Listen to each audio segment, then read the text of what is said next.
Hi everyone, I am Mary Waelder. Let me just make sure I have control of the screen so I can advance through the slides. Just to introduce myself before going through my intro slides, I am an architect here in Seattle. I work at SHKS Architects. We specialize in historic preservation, adaptive reuse, and community-oriented projects. And more recently, I've also been working with AIA Seattle on this online exhibit, When Seattle Shakes, which Kim has already introduced. So the intro slides I'm going to go through are basically a snapshot of what you can find online at that exhibit. The impetus for this exhibit was the risk posed to Seattle's historic buildings, not only from seismic events, but also from economic pressure. Our city is changing really fast, and we want to advocate for the retrofit of our historic buildings.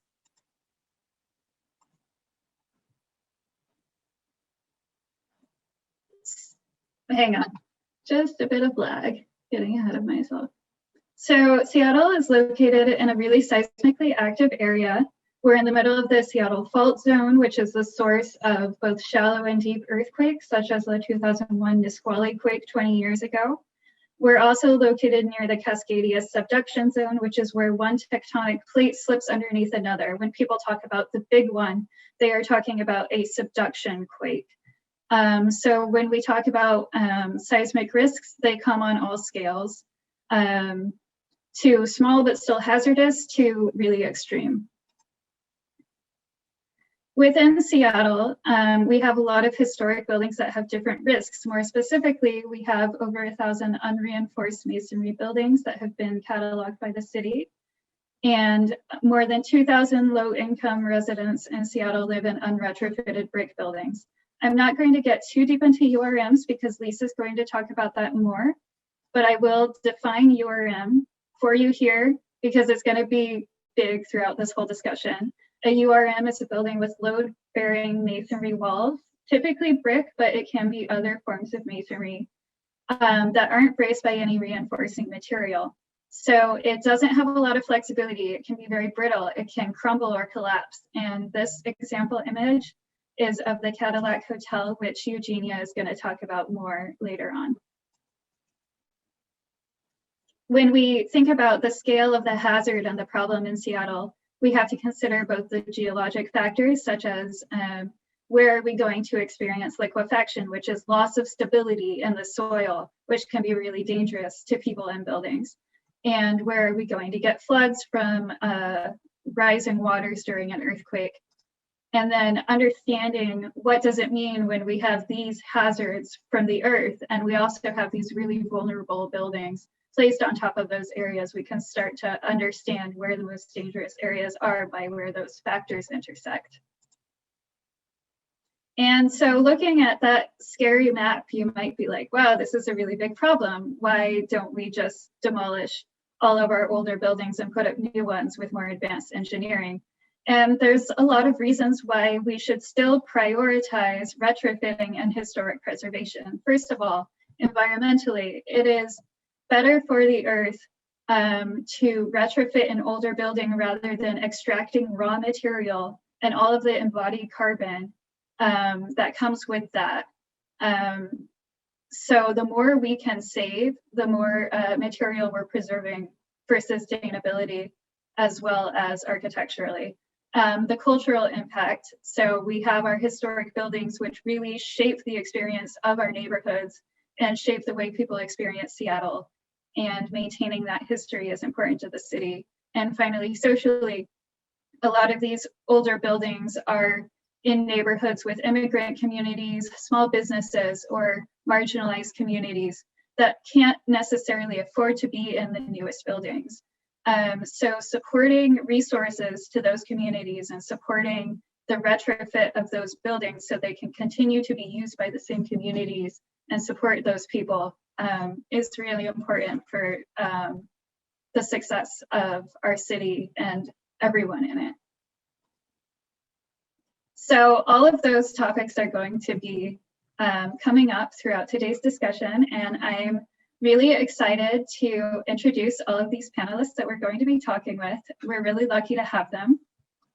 First of all, we have Lisa Nitze. Lisa is the Director of Investor and Community Affairs at Nitze-Stagen and Company.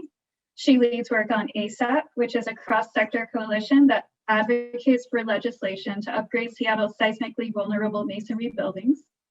ASAP creates incentives to help owners finance upgrades. She's also involved in a project called Oz Navigator, which invests in opportunity zone real estate projects in the Puget Sound area for community revitalization. Next, we have Kate Weiland. Kate is an architect and an associate principal at BuildingWork. Kate's leadership has been vital in the execution of complex community-oriented projects at BuildingWork, such as the renovation of Town Hall Seattle. Kate regularly gives talks on design subjects such as library design and seismic retrofits, such as the one that's happening right now. And finally, we have Eugenia Wu, who is the Director of Preservation Services for Historic Seattle. She's held this role for 11 years, working at the intersection of architecture, history, cities, and communities. Her work includes advocacy, community outreach, policy, and technical assistance. She currently serves on several boards, including the Governor's Advisory Council on Historic Preservation, For Culture, and Jokomomo, which is another preservation organization. And now I'm going to give up my remote control so that Lisa can go ahead with her intro slide. Thank you, Mary. I'm Lisa Nitze with Nitze-Stagen, and our firm is known for its redevelopment of the old Sears warehouse in Soto, now the Starbucks headquarters, and for its renovation of Union Station and of Merrill Place on First Avenue in Pioneer Square. And our firm's experience redeveloping and seismically upgrading historic buildings in Seattle made us acutely aware of how many such buildings are being allowed to fall into disrepair because their owners do not want to incur the cost or cannot incur the cost of seismic upgrades. And we all know that the next big quake is coming. In the 70s, Seattle passed mandatory seismic upgrade legislation on URMs, but it then revoked it a couple of years later due to the cost burden it put on URM building owners. We believe that it's imperative to upgrade Seattle's URMs before the next major earthquake hits, because when it does, they will collapse and cause death and destruction and displacement for all of those living and working in them. And so nearly 2 years ago, we formed something called ASAP, the Alliance for Safety, Affordability, and Preservation, to address this issue. So the current situation, and Mary touched on some of this, is that you've got between 1,000 and 1,100, the numbers are constantly changing, URM buildings that have been identified by the city. And cost to seismically upgrade them is a reason that is most often given for why people don't upgrade them. The URMs represent a very significant portion of the affordable housing stock, which is something that is extremely important at this point, and people are spending a lot of time on that. And residents and small business owners living and working in the URMs are often from underserved communities. Most of Seattle's neighborhoods have a terrific amount of their history and their character derived from their URMs. If not seismically upgraded, the previous slide and these slides are what happened to buildings, causing danger to neighborhoods and contributing to making the neighborhoods unsafe by attracting unsafe behavior, unsafe activities, and can be very dangerous and actually detrimental to neighborhoods. So this is a building that was damaged by the Nisqually quake and has tenants on the first floor, but has abandoned upper floors because they were damaged in the quake and have just been left that way. So what did we do about this issue? Again, we brought together nearly 120 stakeholders from all the different groups that care about this one way or another. Developers, URM building owners, historic preservationists, engineers, architects, neighborhood associations, the city and the county, and the city council. And we brought them together to work on this issue. This is our Merrill Place building that's pictured here. And that was seismically upgraded when redeveloped and withstood the earthquake unharmed.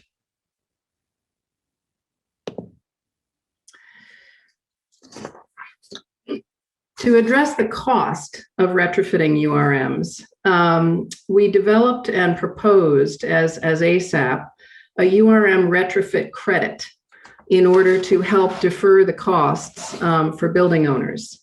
And this retrofit credit was based on the fact that developers value bonus density. And so it's designed around the fact that developers could purchase retrofit credits sold by URM building owners. And then the URM building owners would use those funds to defray the cost of their seismic upgrades. The bonus density projects could then be targeted in transit-oriented development areas, and that would leverage public dollars already spent. These 120 people spent a lot of time developing and updating and refining this proposal, and had a lot of input from the city and the county. The stakeholders then formed 4 groups to deal with the 4 buckets of challenges that came in all discussions with a mandatory seismic upgrade piece of legislation. The first was working group looked at, what happens to the people and the businesses that are in the building? Where do they go while the building's being retrofitted? The second group was looking at the fact that if we were going to be asking building owners to retrofit their buildings within a certain period of time, there would need to be streamlined regulatory review in the city and approval processes set up. The third was looking at, how much does it actually cost to do these retrofits, and how much would this credit program need to generate in order to enable the upgrades.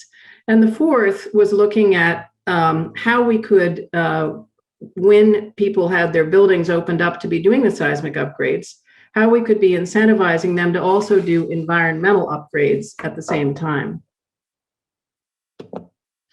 The group worked on this for about over a year and really got to the point where it had come to agreement with the city council, with the county, on the fact that moving forward on mandatory seismic upgrade legislation was something that we should do.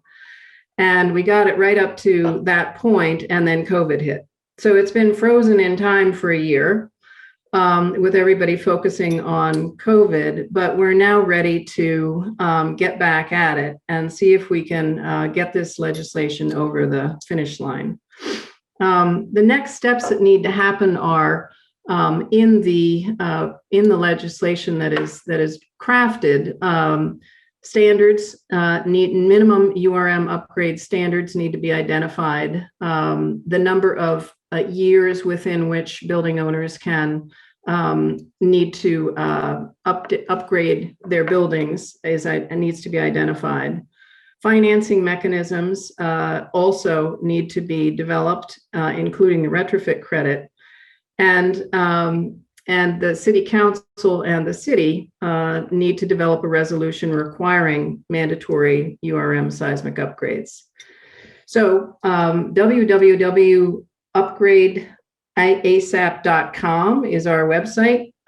We'd love to have you join us and work with us on this critical issue. And I'll turn it over now to Kate. Thank you.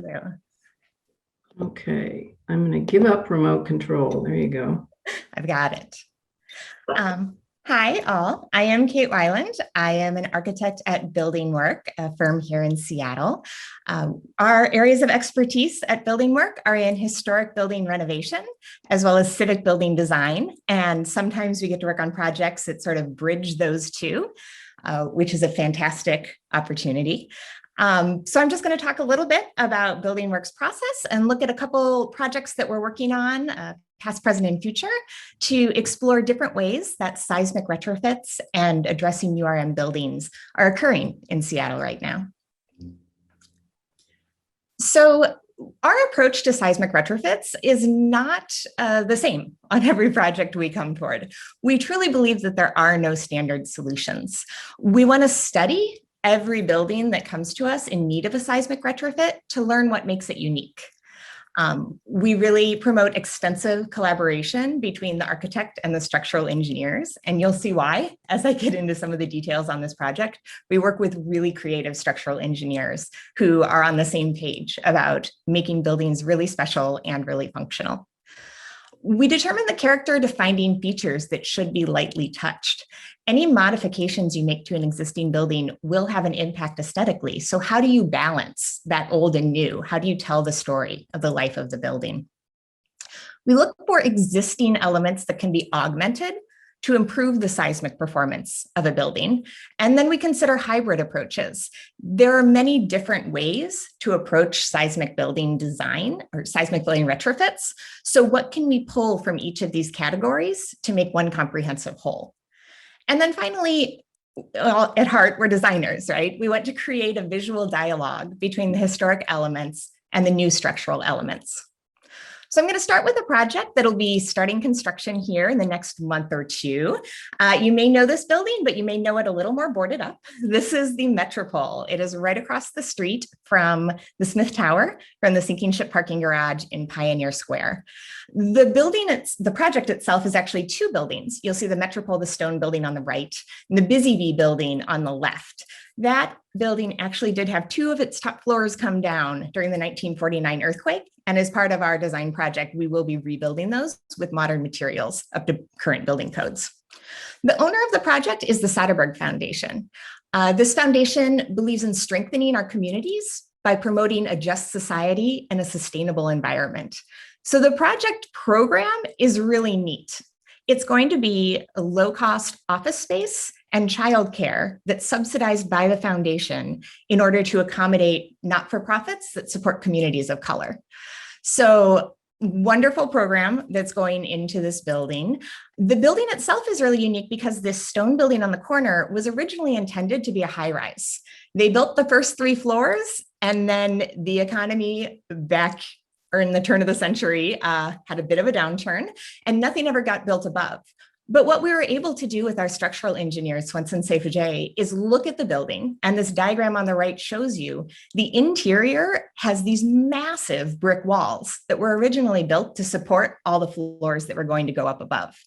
And we're actually able to use those in our seismic retrofit. We're infilling them with some concrete, we're doing some treatments to the brick and mortar, and those are going to be the new shear elements for this building. They will be bolstered by a couple of moment frames in steel that you can see as well, and some other interventions across the floors and things like that. But this was a really great opportunity to use what the building already had to be more effective in our design of the retrofit.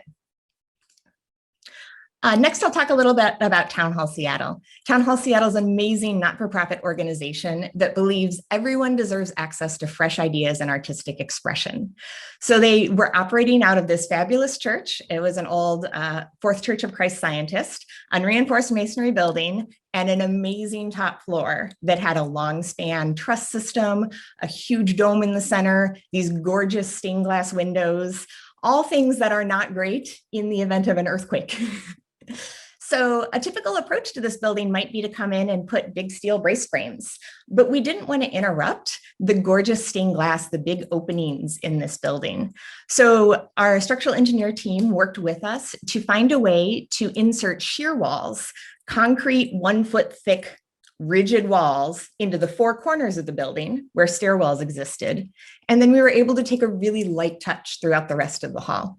You can see the upper right photo is from our design model of the building saying, okay, we still have to brace this unreinforced masonry. The walls are really tall. You have to have something that keeps it from swinging in or out in an earthquake. But how can we make this shape? How can we frame the stained glass that's there and really bring attention to it rather than crossing it or breaking it up? And so then the photo on the bottom, you'll see on opening night that It's pretty close. We were really happy with how this turned out, that we were able to just enhance the details that were in the building, really bring those into the forefront while adding life another 100 years to the use of the building. And then lastly, we'll talk about a project that is in its early design phases. This is in Pioneer Square as well, right off of Occidental Park. It's actually a half block of 8 individual buildings. Each of these buildings has a small enough footprint that it would be infeasible economically to strengthen them independently. That would be 8 sets of brace frames, 8 sets of drag struts, 8 sets of everything to make these buildings operate individually. So what we were able to do is work with the building ownership. They bought all 8 buildings on the half block, and we're addressing them as one seismic retrofit across the entire block. And so that way, from a structural engineering point of view, you have fewer steel members, fewer shear walls, tying those forces across the entire block in order to really take advantage of the scale of a large project, where unreinforced masonry buildings are often quite small. And those are the ones that get ignored for longer and longer because there just aren't the funds in place in order to make that work. So our structural engineers there, CPL, are working with us to find the best way to, you can see from the diagrams, the structural strategy that we're using, the full block strategy, to really make it an economically feasible project to keep these buildings in Pioneer Square, keep them around for another 100 years in the character of that area. So Eugenia, I'll hand it off. Great. Thank you, Kate. Okay. Hi, everyone. Thank you. And I'm honored to be here with Kate and Mary and Lisa this evening. I want to thank SAF for all the great work that they do. So I am the Director of Preservation Services at Historic Seattle, and our organization is kind of a hybrid organization. We're a nonprofit membership or preservation organization, and we're also a public development authority. So we're developers as well. So we've been around since 1963, and we own 8 historic properties. And my focus is on advocacy. So I work a lot with the community and on trying to save places that matter. And so our 3 main program areas are education, advocacy, and preservation. And so oftentimes our projects kind of involve all 3. And some of the URM related ones that I'll be talking about involve all 3 actually. And so we talked a little bit about some that you heard earlier about this mandate or legislation that the city is considering for seismic retrofits of buildings to this sort of bolts plus standard. So there was a committee that the city created, and I served on that committee, and a previous technical committee that our executive director Kai Kelly served on. And essentially, it's recognizing how important seismic safety is and seismic upgrades, and how do we achieve that in these 1,000+ URM buildings, but how do we do it? How can property owners afford it? How can there be this mandate, but if the city doesn't provide the funding for it, what happens? That's a big rub here. And so the legislation does not currently exist. It hasn't been passed. It hasn't even gone to city council. The mayor hasn't brought it to city council. This policy committee I served on started in 2012. So it's been going on for a while. But anyway, we can kind of get into some more policy later. But I just kind of want to show you some of the examples of projects that we've been involved in. And so you saw earlier images of the Cadillac Hotel. So this is in Pioneer Square, right at 2nd and Jackson, and right kind of in the core of the district. And we acquired the building after the earthquake, so we did not own it during the earthquake. And so you can see this great image of it in its heyday when it was built. The building was damaged. It was privately owned at the time. The owner wanted to tear it down, and so this became a big advocacy issue for us to try to save the building, to keep it from being torn down, and it's in the historic district. We got, I think, 3 structural engineers looked at it, different firms looked at it, and we realized that it could be shored up temporarily and rehabilitated. So we were able to successfully acquire the building and then go about doing the actual work of saving it and rehabbing it. And so it reopened in 2005. So essentially what you see, it looks like how it does now. And the National Park Service is up on the upper 2 floors, and the Klondike Gold Rush Museum is on the main floor and in the basement. And so here's an example of a project that started off as advocacy and turned into one of our preservation projects. And also it continues to contribute to the community, not only architecturally, but as a place to house offices and also a heritage associated use. And so people can come and learn about the Klondike Gold Rush Museum and about Pioneer Square. So so buildings need to have a useful life, and we gave it that in this project. And another project, even though Washington Hall is not a URM building, it's a frame building, but it's clad in brick. Ultimately, it comes down to, so for free preservation is about community and place. And this really just evokes that. And we do this for people and the communities. And we try to do it, we want to do it without displacement. And so it was really important for this project in the central area to remain in the community and to basically continue the same uses it's always had. It was originally the Danish Brotherhood Hall Lodge, and but always open, multi-layered, multi-ethnic history, just really diverse history that just continues to today. And so a lot of times projects like this, if you're doing substantial alteration, you have a lot of code upgrades, and you're going to be doing seismic upgrades anyway. So that's mandated already. The rub comes with when you just have a building. It's been around for over 100 years. It's survived 3 earthquakes. It's still standing. There might be some cracks, or maybe a parapet kind of, part of it fell down or something, but ultimately it's still there. And what would motivate a property owner to spend money to fix it up and not be able to, monetize from it? They're not going to be able to raise rent to help pay for it.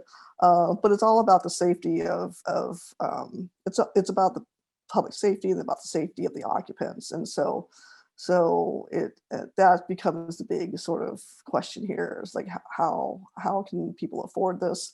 Not all property owners are created equal. Some have the resources to do this work, others do not. And then you have a lot of people in between.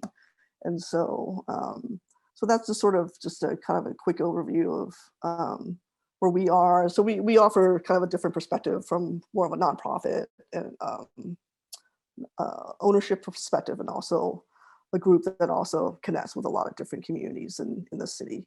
And I think that's sort of what I have to say, and we'll be happy to take questions from Mary and also from all of you in the audience. Thank you. But I think from me first, right? Okay.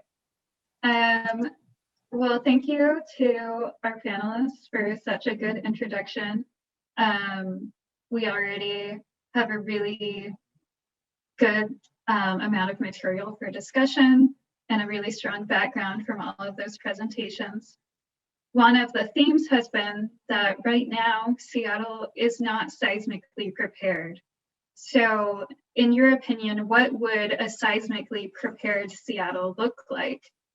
And if we could start with Eugenia, and then Kate, and then Lisa. Great, thanks, Mary.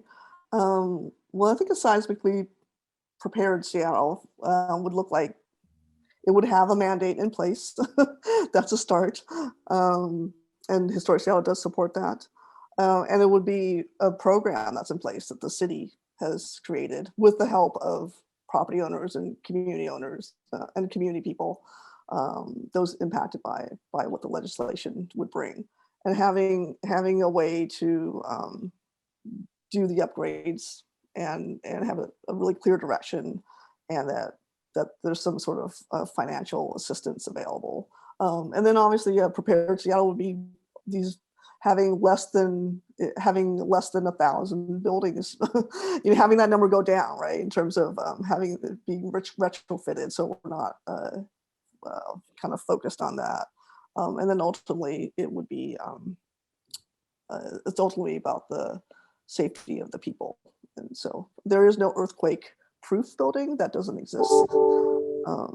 It's more what can we make that's earthquake resistant, and it's not if, it's going to be when will the big one hit.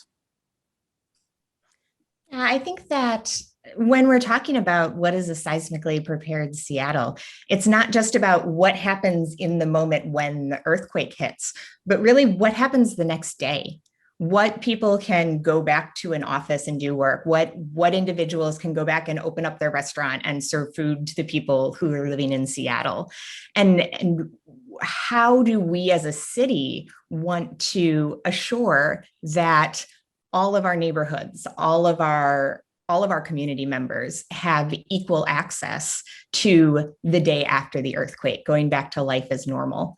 I think that all of us have realized in the past year that life as normal can look really different. And it looks really different if, say, you're a person working in the tech sector, or if you're a person who has to interact with humans on a day-to-day basis. And we have similar themes in the users of our buildings and the pockets and neighborhoods and types of businesses that live in different areas. Some of our highest concentrations of unreinforced masonry buildings are in the Chinatown International District. They're in Pioneer Square. They're in the University District. And so what happens if an entire neighborhood is gone overnight? What does that do to our communities? So to me, a prepared Seattle is one that has addressed the day after the big one.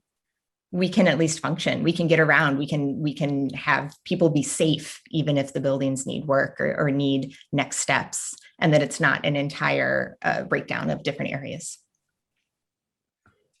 I think a seismically prepared Seattle, what it would look like is that you would not have endangered affordable housing stock. You would not have endangered underserved areas in the city that would lose small businesses and residents as a result of the quake. You'd have safety. I mean, it's a really a social justice issue that most of these URMs have living and working in them. People in underserved communities. So you'd have safety for those people, and you'd have a more equitable city as a result of that. And then I think the other thing is that these buildings are defining elements of neighborhoods throughout the city, and we would lose an awful lot of our history and culture if we lost them. So, a prepared Seattle would be making sure that we don't lose those buildings, and that they are valued, and that the city takes the steps necessary to enable them to be upgraded. Thanks for those responses, everyone. I think it's important to remember that the actions that we take or don't take now are going to determine whether we get to the Seattle that we want to have in the future. And I want to build off what Lisa was saying about the way that these buildings contribute to neighborhoods. So the next question is, what are some examples of the values that URM retrofits can add to the city of Seattle? Or on the flip side, is there value lost by not retrofitting a URM? And what's an example of that? Beyond just the public safety angle, what are some of the outcomes of retrofitting a URM? And let's start with Kate, and then move on to Lisa, and then Eugenia. Yeah, I think that intrinsically, we are connected to URM buildings, to buildings that are made of textural materials like brick, buildings of that scale. Most of the buildings we're talking about, URMs, are 3 to 4 stories, because that's about how tall you could go with brick before it didn't stand anymore. And so it's something about that feel of the city, that scale of the city, that nostalgia of the city that URMs really bring as one part of Seattle's story. There's many parts of Seattle's story we could say have been almost completely obliterated. And so at what point do we recognize that, and do we say, all right, but if we have a chance to stop it, now's the time, and how can we do that? I think that the value added by URMs and retrofitting those and saving those, it does come to a lot of the policy that we'll be talking about throughout this presentation of what's the tipping point. Yes, someone can come in and throw $30 million at an unreinforced masonry building to change it from artist lofts and the pickup store on the corner and anything else into this fabulous modern space that's going to rent for a whole lot of money and not house the same groups. But what's the middle ground? What can we do to make these buildings safer? What can we do to keep them in our communities and active for the people who have been living and working in them for years, and still do the improvements that are needed? And that's where the work of people like Eugenia and people like Lisa, who work with the policymakers on what are the highest risk elements in these buildings? How can we address just those? How can we not have to bring it all the way up to code? How do we bring it up to a place where it's safe for people to be in, if and when the event happens, that folks will be able to go back to their lives and their places that they're living and they're working, and that they can afford to live and work in the city of Seattle, to be quite honest. So, I mean, we're sort of at a tipping point here. We have two options of do something, even if it's not all the way, make these buildings safer. We'll talk a little bit about these different options, or wait until they fall down and build something new in their place, which I don't think any of us are advocates for. Examples of value added to Seattle by a URM retrofit. I was most struck in all the work we were doing with community groups to figure out what are the challenges to this kind of legislation, and what are the solutions. I was very struck by the fact that displacement, if the building falls down and either kills the people in it or everyone has to leave because the building is destroyed, the displacement of the small businesses and the displacement of the people who have been living in affordable housing units is a really big deal. I mean, we spent a lot of time in Chinatown ID, and if your building's gone, it means you have to go somewhere else, and not necessarily can the neighborhood that you are currently in provide you with the housing or the place for your business. And then you're looking at moving away from family and friends. You're looking at a whole lot of cultural issues. And then you're looking at having to move back again. That's something that I think people don't necessarily think about, but it's a really big deal. So I think, an example of the value of having these buildings not be destroyed is that all of the activity in and around them and the people who live and work in them would not have their lives upended. Yeah, I think some of the value added, I mean, you talk about, the city exists on an economic engine. You need it to keep running. and to do that, in a seismic event, you want not only the day after or the week after for things to kind of go back to normal, but as much as possible. But to limit the damage to the buildings is really important, just from an economic standpoint, and from these are people's homes in apartment buildings, and also these are people's businesses or offices or the retail storefronts. It's all connected and tied. And so not being able to rebuild or for a while would have a huge impact on a neighborhood or a community or the entire city. So I think the value added by doing the retrofit is really supports the ongoing economy of a place, and the value lost. It's just from Kate touched upon this, is sort of these places tell a story of the city, and to not have them around anymore, like imagine if the Cadillac was gone, like what would have been in this place, and so it's not that easy. And look around in the world where big earthquakes have happened, and Christchurch and other places, and there are entire neighborhoods that are destroyed, and that's just a big change. So that's a huge value loss there. You can't rebuild something that was built 100 years ago or more.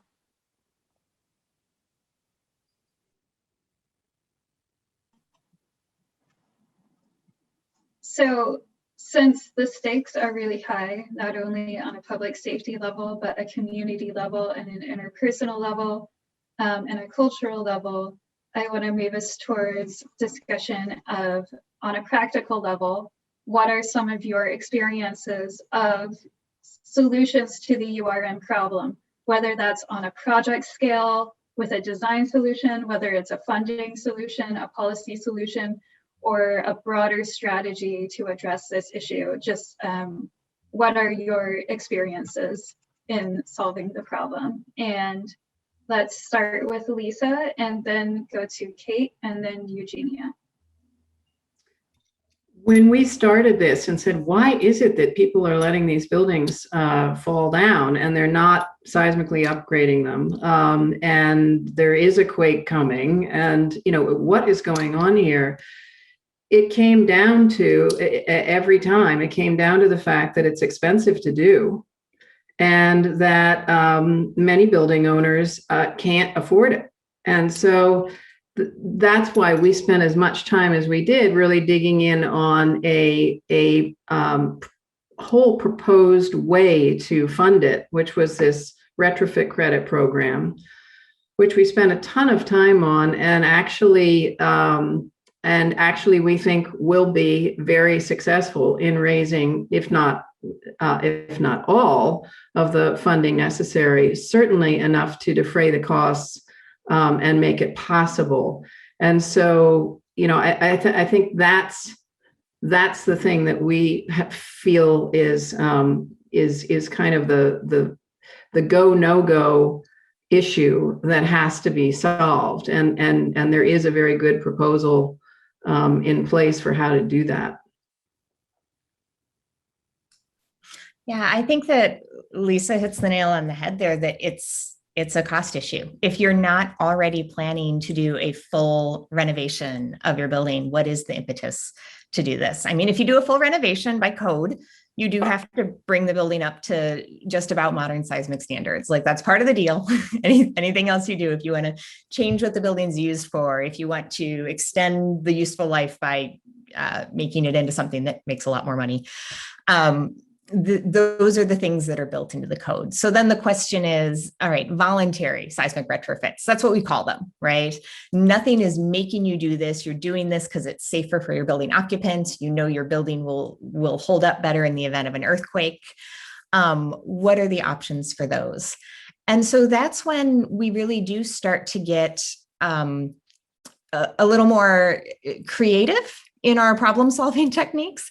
Maybe you phase the implementation of the thing. Maybe you say, okay, there's a retrofit strategy called Bolts Plus. From my extensive structural engineering expertise, I have all of my structural engineers on the participant list here. Bolting your floors to your walls was first introduced to the building code back in the 1920s as like, oh, if you have a brick building, you have to really attach the walls to the floors. That's an important thing to keep everything stable. And it's similar to the approach we take on retrofitting buildings that don't have that approach right now, right? We attach the walls to the floors. We brace the parapets because those are going to be the first to come down in an event. We interconnect different elements to each other to make the building act as one, rather than a bunch of individual things that shake independently and start to go down. So how can you phase that work? If you have $40,000 this year, and in a couple of years you'll have $40,000 more? Do you do half the building now and half the building later? Do you, move tenants around the building so you're not displacing them and you're keeping your rent cycle up as work's occurring? These are all sort of things that we see ownership trying to do because they recognize that the tenants in their building are important and their safety is important. And as this topic gets more publicity and more press, and it's on the minds of more people, like everybody sitting here today, where you go to your landlords and say, is our building really not safe? Because we need to do something about that, or it's not going to go well here. These are the opportunities that we have.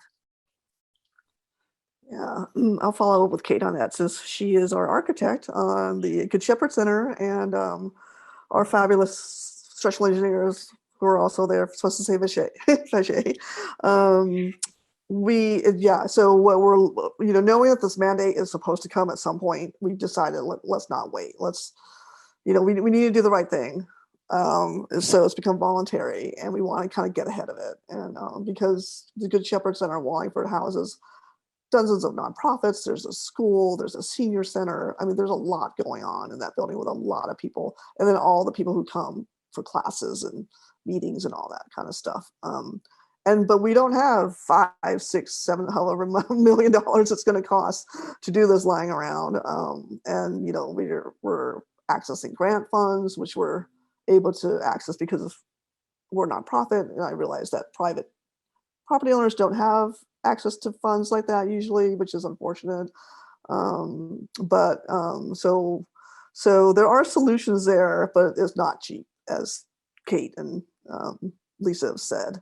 And there's no magical solution there. I mean, there aren't any in California. They're way ahead of us, only because they have more seismic events, more serious ones, and it's mandated. And they move beyond URMs. They're like they look at other masonry building types, and so there's definitely design solutions. We know it's what's hard is there's not the funding solutions, and the policy ones that's where the hand wringing comes, and the inertia and the politics, and politics should not come into it. And this will probably kind of segue into like a future question, but yeah, so. Eugenia, thank you for setting that up so well for me about the inertia, because the next question is, given how long Seattle has taken to pass policy, still not succeeded in passing policy, how long we've been aware of this issue, what is it going to take to actually move a citywide URM solution forward? And if you could start off with the answer to this question, and then we'll go to Lisa, and then we'll finish up with Kate.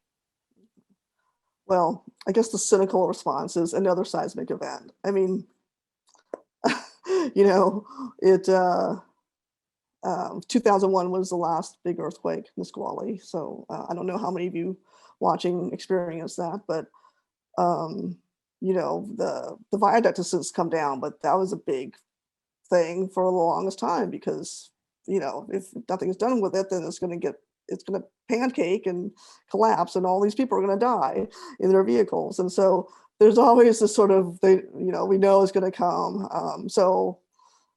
but then nothing really gets done. There's a lot of talking and a lot of studies and a lot of analysis that happens, and it's not a popular political decision for city council or any mayor, because there's just going to be a lot of people who are going to say, how can you do this? How can you mandate it? And we just can't afford it. And so it becomes a sort of circular sort of thing. But that's sort of my what I've been experiencing, unfortunately. But the city just needs to rip the Band-Aid and just do it. The Seattle City Council has a committee, the Safety and Human Services Committee, that Councilmember Herbold chairs. And that's the city council committee that will take up this legislation as it is revived. And she's been a very big proponent of this. And we've worked very closely with Nathan Torgelson and all sorts of people in the mayor's office. He runs SDCI, which has a lot to do with these issues.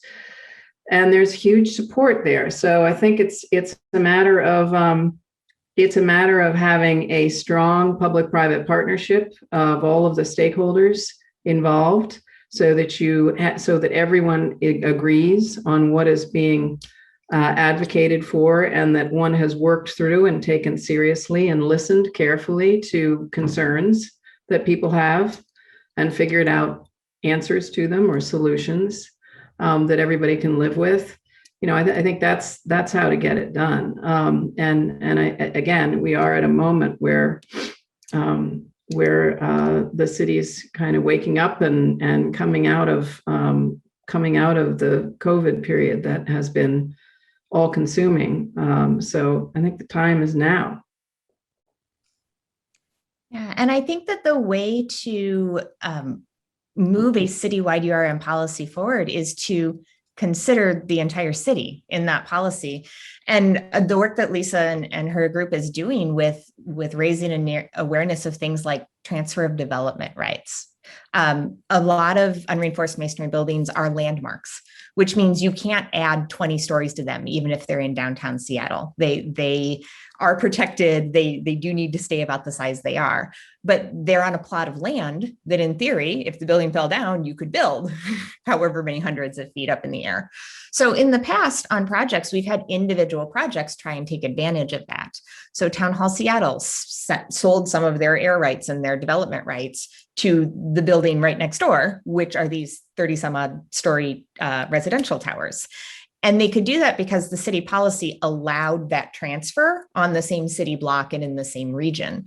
But in areas like Pioneer Square, you can't sell additional height to the guy down the block because he also can't build 10 stories on top of his building. The entire district's protected. So these ideas of saying, okay, we're bigger than individual buildings and even individual neighborhoods. How can we get some of the developer money that exists over here into Pioneer Square to reinforce the buildings, into the International District to reinforce those buildings? Well, it's by giving the incentive in the areas where it matters and where it's possible and where developers have money to spend and they're going to spend it anyway. So I do think that all of this work that Lisa's talking about and that Eugenia was brought up in the earlier discussions with the city is incredibly important to move this process forward as a city. Kate, what you just described also just came up in the Q&A from an audience question saying, I imagine that the current land value supersedes the value of retrofitting the existing structure.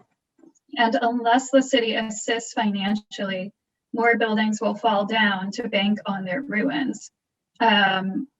And yeah, I mean, it all comes down to money, which is the unfortunate truth and which sort of is at odds with what we're trying to achieve in terms of community connections and historic preservation. So I'm trying to formulate a question out of that to move on from. I think to be fair, there's both. Not every unreinforced masonry building in the city is owned by someone who's hoping it'll fall down and then they can sell their property to somebody who can build and they'll make a lot of money. I think a lot of times in the International District, buildings are owned by families. And so it's a larger group of people that needs to come together and make the decision or move the things forward like that, which can be a challenge. I mean, I think that in some cases, say the University of Washington, they have a huge amount of unreinforced masonry buildings that they need to cycle through and get fixed. And then in some cases, it's families or individuals who have held on to the buildings for years and years and have just sort of let them live their life. But now is the time that they need to to bring those up to code. And so having a path, having a route is important. You can use the carrot, you can use the stick. We'll probably have to use a little bit of both in order to get everybody to comply, but both options should be there. Lisa or Eugenia, do you want to jump in on what the city of Seattle can do about people trying to get the value out of their land for more development if their building collapses, rather than doing the work to maintain the buildings that they have that have historic value? That is something that we have seen, and it is, some of the people whose buildings are starting to crumble are doing that, and others would like to fix them up and can't afford to. So it's there, and it's part of the mix. Yeah, when I was on the URM policy committee, I think at the first meeting I was in, I brought up the unintended consequences of the policy, the mandate. I said, okay, because they're going to be, if people are forced to upgrade, then if they can't afford it and they're not developers, they don't know how to, do a project. One of their options would be, well, then I'll just sell it to someone, and it's not my problem anymore, or I'll demolish it. Right. So having a mandate like this, which is the city clearly said, this is, we value historic buildings and we want this to be a good thing for historic buildings to extend the life of these buildings. But sometimes it could have the opposite effect, right? As I just mentioned. But then at the same time, with the development pressure in Seattle, the natural development pressure that's been going on, we have a lot of demolition anyway. So, and it has nothing to do with it being a URM or being caused by, having an owner having to retrofit the building. So that's sort of an interesting thing to bring up there. It's like these same buildings could, as we talk now, if someone's looking at this parcel of land in a neighborhood and how high can they build or what can they build there? And unless these are eligible to be landmarks or are landmarked or in a historic district, they don't have any protection. So that's sort of kind of the state of things as they exist now. I'm going to go slightly off script and go off of that a bit, because that thing is happening in my neighborhood down the street from me right now. We have these historic brick churches. One of them, what you're describing, like they couldn't upgrade their building, they couldn't maintain the rent on the building, they couldn't do any of the things needed to be able to financially support it. And so they sold the building, and even though a mandate has not even yet occurred, it just was torn down and made into a hole in the ground, and is only just now, a year later, being developed. And so there's another URM church in my neighborhood that has also just been sold and displaced a lot of community benefits that previously were there. And so as I'm seeing this happen and I'm aware of it, I'm wondering, like, what can someone in the neighborhood like myself, someone like the audience members who are viewing this right now, what can we do to advocate for buildings in our neighborhoods and our communities that don't have the financial resources to do what's necessary to maintain their buildings? Is there something we can do, or does it then fall back to policy? And I guess, Eugenia, if you have an answer to that, and then we'll go back to Kate and Lisa. Sure. Are you talking about the university district, perhaps? Yes. Your examples. Yeah, I live in the district. It's depressing. And just as an aside, but it's kind of a huge issue in Seattle. Landmarking. So religious properties are exempt from landmarking, whereas for other properties, owner consent is actually not required for landmarking.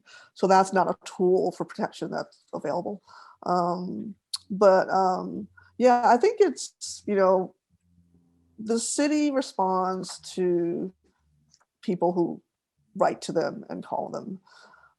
It's pretty easy to send an email, and if you care about these places in your neighborhoods, it could be a 1 or 2 story commercial vernacular brick building, but it's just really a place that's meaningful because of it provides affordable spaces, for businesses, and to see that gone and displace what's there would be, not a good thing. And so I do know that the city responds to community voices, and the more they hear, then they're like, oh wow, this is really important. We know, they know the URM issue is very important. They do know that, and I think they want to truly do something. And so if they hear people saying, we hear the things we would like to see, and they see that support, so it's easy for them to vote on these things, and they could say, look, all these people support it, and we know it's not going to be easy, we know it's going to be difficult and expensive, but work with us. And so if they hear that, rather than just the few property owners who own URMs who are, not that supportive, and if they're only hearing sort of more negative things, and then they don't know who else out there is voicing it.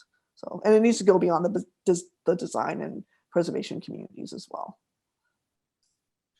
Yeah, I totally agree with what Eugenia was saying about how the voices of many in support can outweigh the voices of a very, very vocal few who it may directly affect to have to take on these mandates and things like that. And so agreed, staying abreast of what's going on.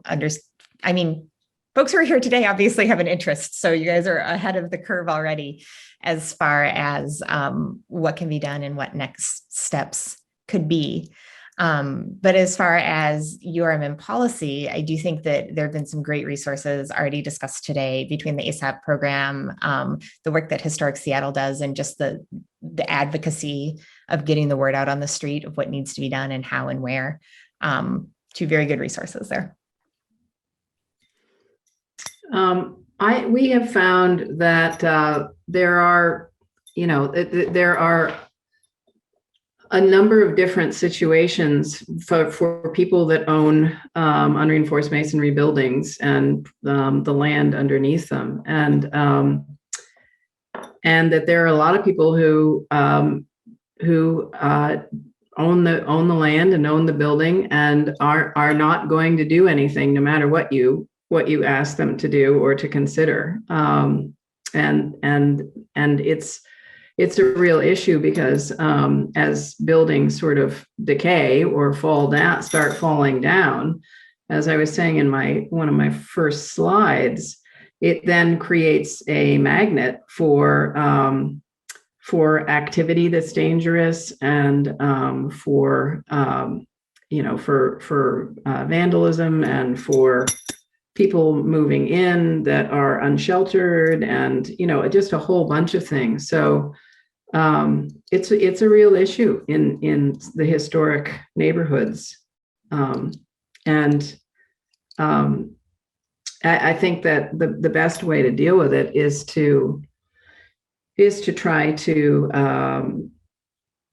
let as many people as possible know that this is creating a problem in the community, and then it can be pressure can be applied that way,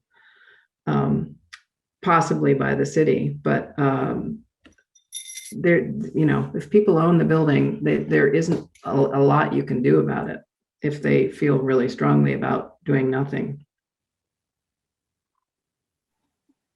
Yeah, I think it's important to note that people may think they're avoiding the issue of a public hazard by having a building be vacant, but passersby could be harmed. People who take shelter in the building are still in danger, even if people aren't aware that they're in there. That's still a hazard. And buildings that aren't maintained are more likely to have extra damage occur from moisture or from fire or various other hazards. It's not just earthquakes. They become more vulnerable to everything. We have a couple more audience questions that I want to move on to. The first one, other building types are seismically at risk, for example, tilt-ups, not just URMs. Is there a political strategy to integrate those for a more broad awareness, letting people know that URMs will not be the only ones to fail? So whoever wants to answer this one, jump in. Well, I can start by saying the URMs really have kind of risen to the top in terms of level of danger and level of severity and level of problem, because a lot of the schools are in URMs. I mean, it's just a really, really important issue. And so I think that the focus has been on trying to be very, very clear about that category of buildings. And I think once there is movement on that would be a great time to then say, okay, well, this worked for URMs and we've gotten through the kind of legislation necessary, and then we can move on to other things that are dangerous. Yeah, my sense is they're not looking at the other ones until they deal with the URMs. And I mean, in the policy committee that I was in, there was just recognition that, as I mentioned earlier, that in California they've moved on. They're looking at other masonry buildings, but we're so not even there yet. We're not even close. So. Yeah, the uses of the building and the risk of life safety in brick buildings, that's sort of like the highest density at the moment. So while other buildings are likely to fail in a similar way, or not in a similar way, but likely to fail in a seismic event, there's less of a risk of human life, we feel, than for URMs at this time. Yeah, absolutely. I think having this quantifiable risk makes it a good first step, but there's a lot more to be sure. Another question from the audience is, do you think that the CPACER legislation and developing King County program will help address URM retrofits? And I'm not the most informed on that, but CPACER generally is about providing funding mechanisms for sustainability, including seismic resilience in our built environment. I know that the CPACER bills were things that were very, of a lot of interest to the Office of Emergency Management at the city. And so, they asked us, and our whole group sent letters and things in support of them. But it was a step. It was a far enough step removed for us that was as far as it went. So I can't answer the question about whether I think it will make a meaningful difference or not for the work that we're trying to do.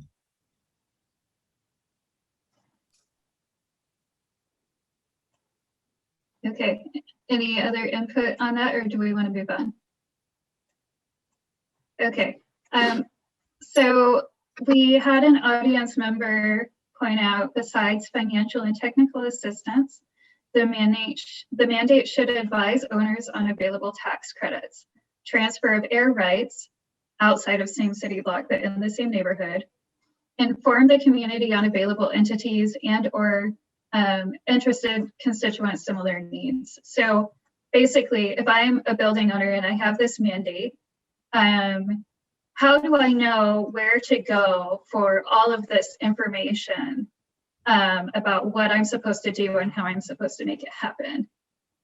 So I think this brings us two questions. One, can we push the city to have some sort of resource that is like a roadmap for building owners? Or two, knowing that right now no such thing exists because no mandate exists yet, what can a building owner do as a first step and trying to figure out how to address this problem in their building. And I think let's start with Kate as the architect, and then let's move to Eugenia and Lisa. Sure. I'm going to give you the architect's opinion and then the Seattle human opinion. So, I mean, the first is that there are architects, there are engineers in the city that do seismic retrofits often. And we do understand, okay, this is the information that was available to past people. This is the information that's available to, where you can go to see XYZ, depending on the type of client it is. I mean, there are different opportunities for not-for-profits, as Eugenia's mentioned, as there are for for-profit developers. But there are opportunities. Different folks different organizations are focusing on things, and you can take it from a preservation point of view. The National Park Service could give you historic tax credits to preserve a building, and seismic retrofits are part of that because it preserves the building. Or you can, go down other routes like that. So you do have professional resources in the community that are great, even if the city's a little slow in picking up the clear and concise and easily accessible roadmap to get to where you need to go. The Seattleite in me, though, also says we are a city that is built on tech. And we've seen over the past year, to use that as an example again, the ability for individuals who are passionate about this to get information out to the community in a clear way. So anything from finding a COVID vaccination to understanding charts and graphs about how things have been going, in our current world situation. The resources, the skill sets to make things widely available and findable on the internet are literally in our backyard. It's a matter of how do we get the right resources so it's not just in the brain trust of individuals scattered across the city. Yeah, I think that was a really good question. I think, well, so the policy committee, we've talked about, so there was the idea of an ombudsperson, whether that person would reside within the city or they would contract out that position so that there would be a point of contact for anyone to go to ask all these questions. And then this person would then direct them to whether it's technical assistance or if you have questions about permitting or how do I go find a structural engineer or an architect and all that. And then to the questions about financial incentives. And so, and transfer development rights and all those things. And so this person was supposed to be a friendly face for the mandate, basically. And so you can sort of help someone navigate something that is not easy. So we all thought that was a really good idea. And I think hopefully whatever does happen in the future, that this is part of that, and then that the city does create that and has funding for it, whether they do it in-house or contract with an organization to do that. We spent in the work that our group was doing with the city, we spent a lot of time talking about setting up a structure, a public-private partnership that would have somebody leading it who would essentially be doing the things that Kate and Eugenia are talking about, but also who would be administering the retrofit credit program, so that essentially what would happen is that the developer would pay X amount to buy credits. The building owners would get X number of credits depending upon the square feet of the buildings that they had.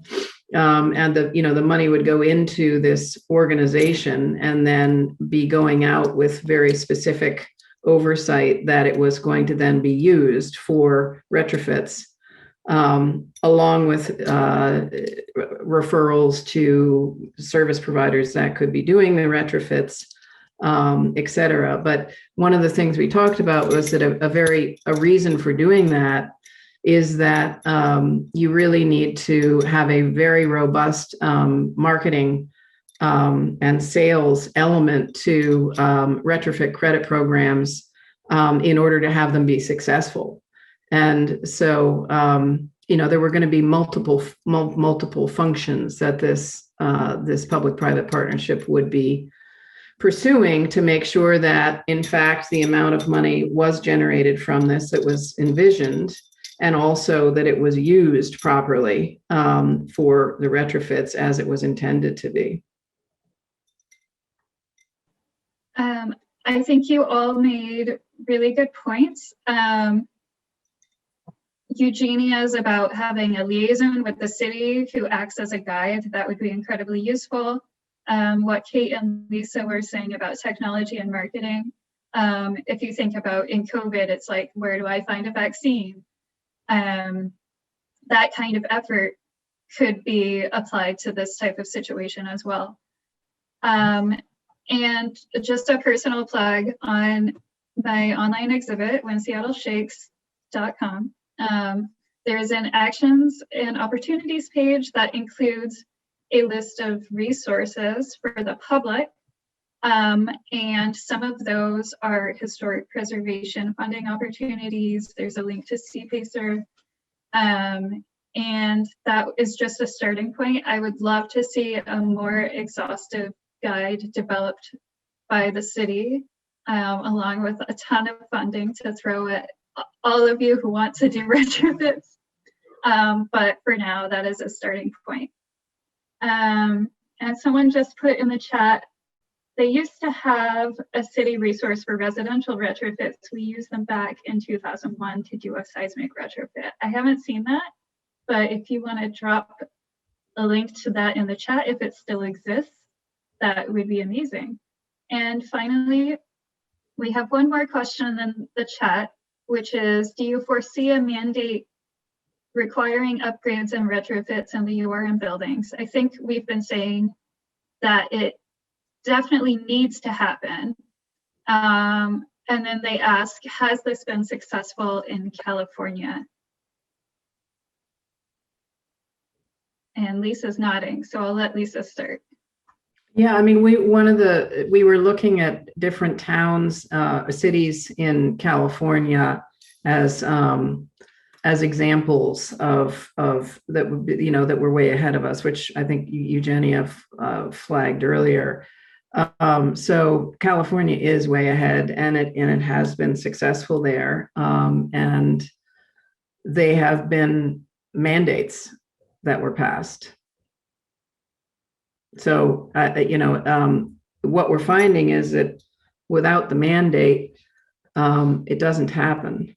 But the key is that the mandate has to come with financial assistance, and so that's the winning combo. Yeah, absolutely. And I think right now California is doing that same process, but for their soft story buildings, or specifically San Francisco is. I don't know about the rest of California.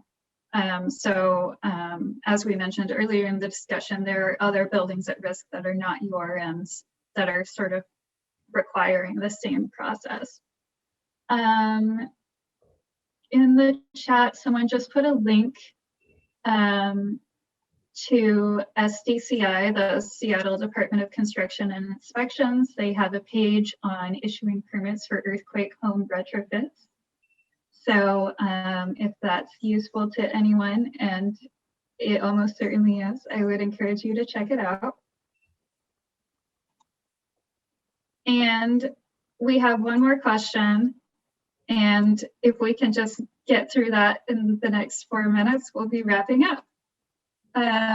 So this person says that they're working for a general contractor who's seen through about a dozen retrofits. How best do you see owners of URMs finding our services?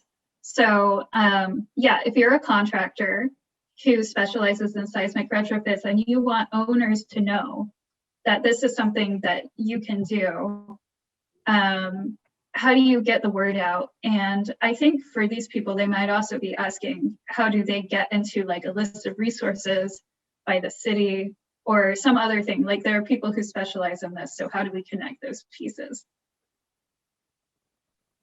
So I don't know if it's probably the same, but I do know. So the city's landmarks, their preservation program, when people contact them for, oh, I need to do window restoration, or I need to do masonry, I need a tuck point at my building. I think the city staff cannot technically or legally refer someone to a private contractor or firm.